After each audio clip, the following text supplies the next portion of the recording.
আসসালামু আলাইকুম। মনে করেন আপনার কাছে একটা লাইট আছে যেটা 30 ভোল্ট 20 মিলিঅ্যাম্পিয়ার কারেন্টে চলে। এখন এই রিকোয়ারমেন্টের উপর বেস করে আপনাকে একটা পাওয়ার সাপ্লাই ডিজাইন করতে হবে। আজকের ভিডিওতে আমি দেখাবো কিভাবে নিজের রিকোয়ারমেন্ট অনুযায়ী একটি পাওয়ার সাপ্লাই ডিজাইন করা যায়। ইলেকট্রিক্যাল বা ইলেকট্রনিক্স যে ডিভাইসই আমরা ব্যবহার করি না কেন, আমাদের অবশ্যই তার জন্য একটা পাওয়ার সাপ্লাই দরকার। আমরা সাধারণত এসএমপিএস, ট্রান্সফর্মার বেজ অথবা ট্রান্সফর্মার লেস পাওয়ার সাপ্লাই এই 3 ধরনের পাওয়ার সাপ্লাই ব্যবহার করে থাকি। এক ধরনের পাওয়ার সাপ্লাইয়ের এক ধরনের সুবিধা বা অসুবিধা থাকে। আপনার তৈরিকৃত ডিভাইস বা লোডের রিকোয়ারমেন্ট অনুযায়ী আপনাকে একটি পাওয়ার সাপ্লাই নির্বাচন করতে হবে। মনে করেন আপনি 27 ভোল্ট 60 মিলিঅ্যাম্পিয়ারের একটি লাইট অথবা একটি ছোটোখাটো ডিভাইস তৈরি করলেন। 20-30 টাকার এই ছোট্ট লোডের জন্য আপনি নিশ্চয়ই 150 বা 200 টাকার একটা এসএমপিএস অথবা ট্রান্সফর্মার বেস পাওয়ার সাপ্লাই ব্যবহার করবেন না। আর যদি ব্যবহার করেও থাকেন তাহলে সেটা কস্ট এফিশিয়েন্ট হবে না। আপনার লোড যদি অল্প কারেন্ট নিয়ে থাকে তাহলে এই ধরনের একটি ট্রান্সফর্মারলেস পাওয়ার সাপ্লাই আপনার জন্য ভালো চয়েস হতে পারে। এতে আপনার খরচ এবং জায়গা দুটোই কম লাগবে। আজকের ভিডিওতে আমি ট্রান্সফর্মারলেস পাওয়ার সাপ্লাই সম্পর্কে একদম A to Z আলোচনা করব। এই পাওয়ার সাপ্লাইয়ের মূল কম্পোনেন্ট হলো একটি মেটালাইজড পলিস্টার ফিল্ম ক্যাপাসিটর, যেটাকে আমরা সাধারণত পিএফ ক্যাপাসিটর বলে থাকি। এই ক্যাপাসিটরের ক্যালকুলেশন সহ কোথায় কত মানের কম্পোনেন্ট বসাতে হবে এবং প্রত্যেকটি কম্পোনেন্ট সম্পর্কে একদম বিস্তারিতভাবে আলোচনা করব এই ভিডিওতে। নিজের প্রয়োজন অনুযায়ী কিভাবে একটি ট্রান্সফর্মারলেস পাওয়ার সাপ্লাই বানাতে হয় তা আপনি এই ভিডিওর মাধ্যমে জানতে পারবেন এবং নিজেই এই ধরনের একটি ট্রান্সফর্মারলেস পাওয়ার সাপ্লাই তৈরি করতে পারবেন ইনশাআল্লাহ। যদি কিছু শিখতে চান তাহলে অবশ্যই ভিডিওটি না টেনে দেখতে হবে, কারণ ভিডিওর বিভিন্ন জায়গায় বিভিন্ন ধরনের ইনফরমেশন দেওয়া আছে। হ্যালো ভিউয়ার্স, আমি মোহাম্মদ তারিকুল ইসলাম রিয়ন এবং আপনারা দেখছেন ইঞ্জিনিয়ারিং টেকনোলজি। তো চলুন ভিডিওটি শুরু করা যাক। প্রথমেই বলে রাখি, ব্যাটারি বা এসএমপিএস জাতীয় পাওয়ার সাপ্লাইয়ের ক্ষেত্রে আউটপুট ভোল্টেজ ফিক্স থাকে এবং কারেন্ট ফিক্স থাকে না। কিন্তু এই ধরনের ট্রান্সফর্মারলেস পাওয়ার সাপ্লাইয়ের ক্ষেত্রে বিষয়টা পুরোপুরি উল্টো। এই ধরনের পাওয়ার সাপ্লাইয়ে আউটপুট কারেন্ট ফিক্স থাকে কিন্তু আউটপুট ভোল্টেজ ফিক্স থাকে না। এই কথার অর্থ আস্তে আস্তে ভিডিওর মধ্যে বুঝতে পারবেন। এবার আসি মূল ভিডিওতে। আপনি যখন 2 ভোল্টের একটা ব্যাটারির সাথে 2 ভোল্টের একটা এলইডি কানেক্ট করবেন, তখন এলইডিটি তার প্রয়োজন অনুযায়ী ব্যাটারি থেকে কারেন্ট নিতে থাকবে। কিন্তু যখন 2 ভোল্টের এলইডি এর সাথে 5 ভোল্টের সাপ্লাই কানেক্ট করবেন, তখন বাড়তি 3 ভোল্ট এলইডি এর ভেতর দিয়ে প্রয়োজনের অতিরিক্ত কারেন্ট প্রবাহ করার চেষ্টা করবে, যার ফলে লোডটি নষ্ট হয়ে যাবে। এই অতিরিক্ত কারেন্টটাকে বাধা দেওয়ার জন্য আমরা রেজিস্টর ব্যবহার করি। রেজিস্টরের মান নির্ণয় করার সূত্র হচ্ছে supply voltage minus load voltage divided by load current. Load voltage মানে লোড কত ভোল্টে চলে বা লোড চলার জন্য কত ভোল্ট দরকার। লোড কারেন্ট মানে লোডের কত অ্যাম্পিয়ার কারেন্ট দরকার। এখানে সাপ্লাই বা ব্যাটারি হলো 5 ভোল্ট এবং এলইডি এর ভোল্টেজ হচ্ছে 2 volt divided by 20 milliampere current. আমি 20 মিলিঅ্যাম্পিয়ারকে 0.02 অ্যাম্পিয়ার লিখেছি, কারণ উপরে ভোল্টেজ এবং নিচে অ্যাম্পিয়ারে মানগুলো বসাতে হয়। আর মিলিঅ্যাম্পিয়ারকে অ্যাম্পিয়ারে নিতে চাইলে মিলিঅ্যাম্পিয়ারকে 1000 দিয়ে ভাগ করতে হয়। ক্যালকুলেশন করার পর অ্যান্সার আসলো 150 ওহম। রেজিস্টরের ওহমিক ভ্যালুর সাথে ওয়াটের ভ্যালু জানাটাও জরুরি। কম ওয়াটের রেজিস্টর লাগালে রেজিস্টর পুড়ে নষ্ট হয়ে যায়। রেজিস্টরের পাওয়ার বা ওয়াট বের করার জন্য 3টি সূত্র আছে। আমি প্রথম সূত্রটি ব্যবহার করছি। ক্যালকুলেশনের পর অ্যান্সার আসলো 0.06 ওয়াট, অর্থাৎ এখানে একটা কোয়ার্টার ওয়াটের রেজিস্টর লাগালেই হবে। কিন্তু ভোল্টেজ যদি হয় 230, তখন 11.4 কিলো ওহম এবং 4.5 অর্থাৎ প্রায় 5 ওয়াটের একটা রেজিস্টর লাগাতে হবে, যা প্রায় আমাদের রান্নাঘর বা বাথরুমে লাগানো 5 ওয়াটের একটা এলইডি লাইটের সমান কারেন্ট খাবে। একটা ছোট্ট এলইডি জ্বালানোর জন্য আমরা নিশ্চয়ই এত বড় ওয়াটের রেজিস্টর ব্যবহার করব না। লোড যদি আরেকটু বড় হয় তাহলে এইরকম বিশাল আকারের একটা রেজিস্টর বসাতে হবে, যা বিশাল একটা সমস্যার বিষয়। এই সমস্যা সমাধানের জন্য আমরা ছোট্ট একটা পিএফ ক্যাপাসিটর ব্যবহার করতে পারি। ক্যাপাসিটরের ধর্ম হচ্ছে এটা ডিসি কারেন্টকে বাধা প্রদান করে এবং এর ভিতর দিয়ে প্রবাহিত হতে দেয় না, কিন্তু এসি কারেন্টকে প্রবাহিত হতে দেয়। আবার এসি কারেন্টের ফ্রিকোয়েন্সি যত বেশি হবে, ক্যাপাসিটরের ইন্টারনাল রেজিস্ট্যান্স তত কম হবে। আবার ফ্রিকোয়েন্সি যত কম হবে, ক্যাপাসিটরের ইন্টারনাল রেজিস্ট্যান্স তত বেশি হবে। অর্থাৎ এসি কারেন্টের ফ্রিকোয়েন্সির উপর ক্যাপাসিটরের রেজিস্ট্যান্স নির্ভর করে। এই ক্ষেত্রে ক্যাপাসিটরের রেজিস্ট্যান্সকে বলা হয় ক্যাপাসিটিভ রিঅ্যাক্ট্যান্স, যাকে এক্সি দ্বারা প্রকাশ করা হয়। আমি যেহেতু একটা AC two DC power supply বানাবো, তাই ক্যাপাসিটরের পরে একটি ব্রিজ রেকটিফায়ার বসাতে হবে।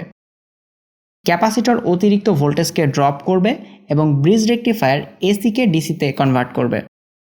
রেকটিফায়ারের আউটপুটে পালসেটিং ডিসি পাওয়া যায়। ব্রিজ রেকটিফায়ার বা পালসেটিং ডিসি সম্পর্কে জানার জন্য আমার এই ভিডিওটি দেখতে পারেন। পালসেটিং ডিসিকে ফিল্টার করে পিওর ডিসিতে কনভার্ট করার জন্য একটা ফিল্টার ক্যাপাসিটর বসাতে হয়। এখন এই সার্কিটে আপনি যদি লোড কানেক্ট করেন, তাহলে আপনার লোডটি জ্বলবে ঠিকই, কিন্তু এখনও অনেক কাজ বাকি আছে। সাপ্লাই অফ করে দেওয়ার পরও ক্যাপাসিটর চার্জ ধরে রাখে। সেজন্য প্লাগ খুলে ফেলার পরও যদি কোনোভাবে ক্যাপাসিটর বা প্লাগের গায়ে হাত লাগে, তাহলে আপনি প্রায় 300 ভোল্টের শক খেতে পারেন। এতে মানুষের বড় ধরনের ক্ষতি হতে পারে। তাই প্লাগ খুলে ফেলার পর ক্যাপাসিটর যেন আপনা আপনি ডিসচার্জ হতে পারে, সেজন্য ক্যাপাসিটরের প্যারালালে একটা রেজিস্টর লাগাতে হয়। একে বলা হয় ব্লিডার রেজিস্টার। এর মান 1 মেগা ওহম বা তার কাছাকাছি রাখলে ভালো হয়, কারণ এই রেজিস্টরের মান কম হলে এর ভেতর দিয়েও কারেন্ট ফ্লো হবে, যার ফলে কাঙ্ক্ষিত কারেন্টের চেয়ে বেশি কারেন্ট আপনার লোডে যাবে। আর এই ধরনের একটা সাপ্লাইয়ের ক্ষেত্রে কারেন্টের কম বেশি একটা বড় ধরনের সমস্যা। এই সমস্যার পর আপনি আরেকটি নতুন সমস্যা ফেস করবেন। ক্যাপাসিটরের একটা ধর্ম হচ্ছে চার্জ শূন্য অবস্থায় ক্যাপাসিটরকে সাপ্লাইয়ের সাথে কানেক্ট করলে ক্যাপাসিটর কয়েক মিলি সেকেন্ডের জন্য শর্ট সার্কিটের মতো আচরণ করে। তাই এই সার্কিটকে সাপ্লাইয়ের সাথে কানেক্ট করলে সার্কিটের মধ্যে খুব অল্প সময়ের জন্য একটা কারেন্ট স্পাইক আসবে, যা আমাদের লোডকে নষ্ট করে ফেলতে পারে। এই ইনরাশ কারেন্টকে লিমিট করার জন্য আমরা ক্যাপাসিটরের সিরিজে একটা অল্প ওহমের রেজিস্টর ব্যবহার করি। এই রেজিস্টরের মান 10 থেকে 50 ওহমের মধ্যে রাখলে ভালো হয়, কারণ এই রেজিস্টরের মান বেশি হলে আপনার লোড কাঙ্ক্ষিত কারেন্ট পাবে না। সেজন্য আমি 10 ওহম হাফ ওয়াটের একটা রেজিস্টর ব্যবহার করেছি। এখন সার্কিটটা মোটামুটি কমপ্লিট, তবে নিরাপত্তার জন্য আপনি চাইলে একটা সুইচ এবং একটা ফিউজ ব্যবহার করতে পারেন। এখন সার্কিট কমপ্লিট, এইবার শুধু এই ক্যাপাসিটরের মান ক্যালকুলেশন করতে হবে। বোঝানোর জন্য আমি আগে সার্কিটটা ডিজাইন করেছি, তারপর ক্যালকুলেশন করছি। তবে বাস্তবে আগে ক্যালকুলেশন করে তারপর এই সার্কিট অনুযায়ী কম্পোনেন্টগুলোকে কানেক্ট করতে হবে। ক্যালকুলেশনে যাওয়ার আগে একটা কথা বলে রাখি, ব্যাটারি বা এসএমপিএস পাওয়ার সাপ্লাইকে সাধারণত কোনো স্পেসিফিক লোডের জন্য ডিজাইন করা হয় না। অর্থাৎ একটা 12 ভোল্টের ব্যাটারির সাথে আমরা 12 ভোল্টের যে কোনো লোডকে যখন তখন কানেক্ট করতে পারি, কিন্তু এই ধরনের ক্যাপাসিটর ড্রপার সার্কিটকে যে কোনো একটা স্পেসিফিক লোডের জন্য ডিজাইন করা হয় এবং ফিক্সডভাবে সেই লোডের সাথে লাগিয়ে রাখতে হয়। তাই এই সার্কিট ক্যালকুলেশন করার সময় লোডের ভোল্টেজ ও কারেন্ট এবং সাপ্লাই লাইনের ভোল্টেজ ও ফ্রিকোয়েন্সি জানতে হবে। আমি এখানে 10টা এলইডি সিরিজে লাগিয়ে রেখেছি। প্রত্যেকটা এলইডি এর দরকার 2.7 ভোল্ট এবং 63 মিলি অ্যাম্পিয়ার কারেন্ট। সিরিজে যেহেতু কারেন্ট সেম থাকে, তাই একটা এলইডিরও যেই কারেন্ট প্রয়োজন 10টা এলইডিরও সেই কারেন্ট প্রয়োজন।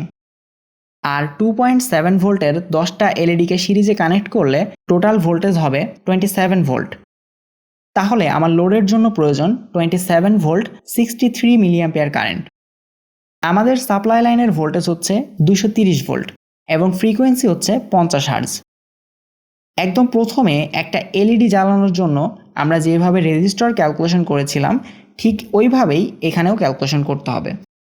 আমার এখানে সাপ্লাই ভোল্টেজ 230, কিন্তু লোডের জন্য লাগবে মাত্র 27 ভোল্ট, তাহলে ড্রপ করতে হবে 203 ভোল্ট। এখন আমার এমন একটা রেজিস্টর লাগবে যে রেজিস্টর 63 মিলি অ্যাম্পিয়ার কারেন্ট দিতে পারবে এবং 203 ভোল্টকে ড্রপ করবে। রেজিস্টর নির্ণয়ের সূত্র হচ্ছে R is equal to V ভাগ I। মান বসিয়ে ক্যালকুলেশন করলে অ্যান্সার আসলো 3222 ওহম। তার মানে 230 ভোল্টের লাইনে আমার এই 27 ভোল্টের লোডটি চালানোর জন্য এমন একটা ক্যাপাসিটরের প্রয়োজন যার 50 হার্জ ফ্রিকোয়েন্সিতে রেজিস্ট্যান্স হবে 3222 ওহম। আমরা রেজিস্ট্যান্স সমান সমান ক্যাপাসিটিভ রিঅ্যাক্ট্যান্স বলতে পারি, অর্থাৎ R is equal to XC। তাহলে XC সমান সমান 3222 ওহম লেখা যায়। এবার ক্যাপাসিটরের মান নির্ণয় করার সূত্র হচ্ছে C is equal to 1/2 2πfxc। এখানে পায়ের মান আমরা জানি 3.1416, ফ্রিকোয়েন্সি এফ সমান সমান দেওয়া আছে 50 হার্জ এবং এক্সসি বা ক্যাপাসিটিভ রিঅ্যাক্ট্যান্স মাত্র বের করলাম 3222 ওহম। এখন ক্যালকুলেশন করলে অ্যান্সার আসবে 0.00000098792 ফ্যারাড। এই ধরনের ক্যাপাসিটরগুলোর রেটিং সাধারণত পিকো ফ্যারাডে হয়ে থাকে, সেজন্য এদের পিএফ ক্যাপাসিটরও বলা হয়। তাই এই ফ্যারাডের ভ্যালুটাকে পিকো ফ্যারাডে কনভার্ট করতে হবে। ফ্যারাড থেকে সরাসরি পিকো ফ্যারাডে যাওয়ার জন্য ফ্যারাডের ভ্যালুর সাথে 10⁻12 দিয়ে গুণ করতে হবে, অথবা ভেঙে ভেঙেও গুণ করতে পারেন। আমি ভেঙে ভেঙে গুণ করে দেখাচ্ছি। ফ্যারাডের সাথে 1000 গুণ করলে আমরা পাবো মিলিফ্যারাড, আবার মিলিফ্যারাডকে 1000 দিয়ে গুণ করলে আমরা পাবো মাইক্রোফ্যারাড। এখানে আমরা পেয়েছি 0.98 সামথিং মাইক্রোফ্যারাড। 0.98 মাইক্রোফ্যারাডকে কিন্তু আমরা 1 মাইক্রোফ্যারাড ধরতে পারি। এই ধরনের পরিস্থিতিতে খুচরা হিসাবটার চেয়ে বড় হিসাবটা নিয়ে কাজ করাই বেটার, অর্থাৎ 0.98 মাইক্রোফ্যারাডের চেয়ে 1 মাইক্রোফ্যারাড ধরে হিসাব করলে ভালো হবে। তবে আপনার সুবিধার্থে আমি 0.98 হিসাবটাও দিয়ে দিচ্ছি। 0.98 মাইক্রোফ্যারাডকে 1000 দিয়ে গুণ করলে আমরা পাবো এত ন্যানোফ্যারাড। ন্যানোফ্যারাডের সাথে আবার 1000 গুণ করলে আমরা পাবো 9,87,920 পিকোফ্যারাড। এই পিকোফ্যারাডের ক্যাপাসিটর কোড হবে 984J। তবে এই কোডের ক্যাপাসিটর বাজারে পাওয়া যায় না। সেই ক্ষেত্রে 9,87,920 পিকোফ্যারাডের চেয়ে কিছুটা কম অথবা কিছুটা বেশি মানের ক্যাপাসিটর ব্যবহার করতে হবে। যাই হোক, আমরা এইসব খুচরা হিসাবের মধ্যে না যাই, আমরা 1 মাইক্রোফ্যারাড ধরে হিসাব করি। 1 মাইক্রোফ্যারাড গুণ 1000 সমান সমান 1000 ন্যানোফ্যারাড। 1000 ন্যানোফ্যারাড গুণ 1000 সমান সমান 10 লক্ষ পিকোফ্যারাড। 10 লক্ষ পিকোফ্যারাডের ক্যাপাসিটর কোড হবে 105J। এই কোড বের করার নিয়ম হচ্ছে পিএফ ভ্যালুয়ের প্রথম ও দ্বিতীয় ডিজিট পাশাপাশি বসবে এবং তারপরে যতগুলো ডিজিট থাকবে সেই অঙ্কটা বসাতে হবে। যেমন আমার এখানে 5টা শূন্য আছে, এজন্য আমি 5 বসিয়েছি। আর এই কোডের শেষের দিকে দেখবেন জে, কে অথবা অন্য কোনো লেটার বসানো থাকে। এইটা মূলত ক্যাপাসিটরের টলারেন্স বোঝায়। যেমন জেতে ±5% টলারেন্স এবং কেতে ±10% টলারেন্স বোঝায়। আমরা সবসময় চেষ্টা করব কম টলারেন্স যুক্ত কম্পোনেন্ট কেনার জন্য। আমি ±5% টলারেন্সের ক্যাপাসিটর আমাদের এখানে লোকাল মার্কেটে খুঁজে পাইনি, সেজন্য 105K মানের ক্যাপাসিটর ব্যবহার করেছি। আর ক্যাপাসিটরের ভোল্টেজ রেটিং ক্যাপাসিটরে যে ভোল্টেজ আসছে তার চেয়ে প্রায় 1.5 থেকে 2 গুণ বেশি রাখা উচিত। তাই আমি 400 ভোল্টের ক্যাপাসিটর ব্যবহার করেছি। লোড সহকারে এই অবস্থায় এই সার্কিটের আউটপুটে 27 ভোল্ট ডিসি পাওয়া যাবে, কিন্তু লোডটা খুলে ফেলার পর 325 ভোল্ট ডিসি পাওয়া যাবে। ইনপুটে 230 ভোল্ট দেওয়া হয়েছে, কিন্তু আউটপুটে পাওয়া যাচ্ছে 325 ভোল্ট। এর কারণ হচ্ছে 230 ভোল্টের পিক ভোল্টেজ হচ্ছে 325 ভোল্ট, আর ক্যাপাসিটর সবসময় পিক ভোল্টেজে চার্জ হয়। সেজন্য যদি আপনি রেগুলেটর ইউনিট বাদে এইভাবে সার্কিটটা তৈরি করেন তাহলে অবশ্যই 400 ভোল্টের একটা ফিল্টার ক্যাপাসিটর ব্যবহার করতে হবে। যদি ক্যাপাসিটরের ভোল্টেজ রেটিং 325-এর চেয়ে কম হয় তাহলে লোড খুলে ফেলার পর অথবা লোড নষ্ট হয়ে যাওয়ার সাথে সাথে ক্যাপাসিটরটি ব্লাস্ট করবে। ফিল্টার ক্যাপাসিটরের ক্যালকুলেশনের জন্য আমি অন্য একটা ভিডিও বানিয়ে দিব। এই সার্কিটের আউটপুট কারেন্ট যেহেতু কম, তাই এখানে 10 থেকে 50 মাইক্রোফ্যারাডের মধ্যে একটা ক্যাপাসিটর লাগালেই হবে। আপনি যদি এই সার্কিটের আউটপুটে একটা ফিক্সড ভোল্টেজ চান তাহলে এইভাবে একটা রেজিস্টর ও একটা জেনার ডায়োড ব্যবহার করতে পারেন। আপনি যদি আউটপুটে সবসময় ফিক্সড 12 ভোল্ট চান তাহলে 12 ভোল্টের একটা জিনার ডায়োড বসাতে হবে। জিনার ডায়োড এবং এই রেজিস্টরের আলাদা একটা ক্যালকুলেশন আছে, দেখতে চাইলে অবশ্যই কমেন্ট করে জানিয়ে দিন। জিনার ডায়োড ছাড়াও আপনি চাইলে এখানে একটা ভোল্টেজ রেগুলেটর আইসি ব্যবহার করতে পারেন। তবে আপনার সার্কিটের আউটপুট কারেন্ট যদি 100 মিলিঅ্যাম্পিয়ারের কম হয় সেই ক্ষেত্রে এই আইসির আউটপুটে আপনি কাঙ্ক্ষিত ভোল্টেজ পাবেন না।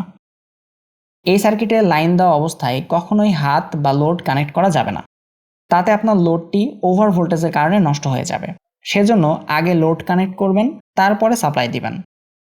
এই সার্কিটটির ইনপুট এবং আউটপুটের মধ্যে যেহেতু কোনো ধরনের আইসোলেশন নেই, তাই লাইন দেওয়া অবস্থায় কখনোই এই সার্কিটে হাত দেওয়া যাবে না। লোড লাগানো অবস্থায় যদি ফেজ তারটি ক্যাপাসিটরের সাথে লাগানো থাকে তাহলে সার্কিটের টেস্টার জ্বলবে না, কিন্তু যদি নিউট্রাল মানে ক্যাপাসিটরের বিপরীত তারের সাথে ফেজ তার কানেক্ট করা হয় তাহলে পুরো সার্কিটের মধ্যে হাই ভোল্টেজ থাকবে এবং টেস্টার জ্বলবে। আমি আবারও বলছি, লোড সহ অথবা লোড ছাড়া কখনোই লাইন দেওয়া অবস্থায় এই সার্কিটে হাত দেওয়া যাবে না, এবং এই সার্কিটকে এমন জায়গায় ব্যবহার করবেন যেখানে কোনো বাচ্চা বা অন্য কেউ হাত দিবে না। আর এই ধরনের সার্কিট ডিজাইন করা হয় সর্বোচ্চ 100 থেকে 200 মিলিঅ্যাম্পিয়ার কারেন্টের জন্য। আপনার লোড যদি এর চেয়ে বেশি কারেন্টের হয় তখন লোডটি ঠিকঠাক মতো চলবে না এবং লোডের ইনপুটে ভোল্টেজ খুব কম দেখাবে। এই সার্কিটটি নিয়ে রিসার্চ করার সময় আমি এক এক জায়গায় এক এক রকমের ক্যালকুলেশন এবং ভ্যালু পেয়েছি। কোনটা আসল আর কোনটা নকল বুঝতে পারতেছিলাম না। সেজন্য আমার বাসায় যতগুলো ট্রান্সফরমারলেস পাওয়ার সাপ্লাইয়ের ডিভাইস আছে আমি সবগুলো খুলে খুলে নিজের হাতে প্র্যাকটিক্যাল করে দেখেছি। আলাদা আলাদা কম্পোনেন্ট এবং লোড বসিয়ে ক্যালকুলেশন করেছি। এই সার্কিটটা নিয়ে এক্সপেরিমেন্ট করার সময় একবার হাই ভোল্টেজ কারেন্টের শকও খেয়েছি। প্রায় একটানা 2 সপ্তাহ কাজ করার পর আমি এই সার্কিটের প্রপার ক্যারেক্টারিস্টিক বুঝতে পেরেছি। যাই হোক, সব পরিশ্রমের উদ্দেশ্য হলো আপনাদের সামনে সহজে সঠিক তথ্যটা উপস্থাপন করা, যাতে আমিও কিছু শেখাতে পারি এবং আপনারাও কিছু শিখতে পারেন। সবাই দোয়া করবেন আমার জন্য, এবং ভিডিওটি যদি ভালো লেগে থাকে তাহলে অবশ্যই একটা লাইক, কমেন্ট এবং চ্যানেলটি সাবস্ক্রাইব করে পাশে থাকা বেল আইকনটি অল করে দিন, যেন পরবর্তীতে আমার আপলোড দেওয়া প্রত্যেকটা ভিডিও সবার আগে আপনার কাছে পৌঁছে যায়। আজকের মতো এ পর্যন্তই। সবাই ভালো থাকবেন, সুস্থ থাকবেন। আল্লাহ হাফেজ।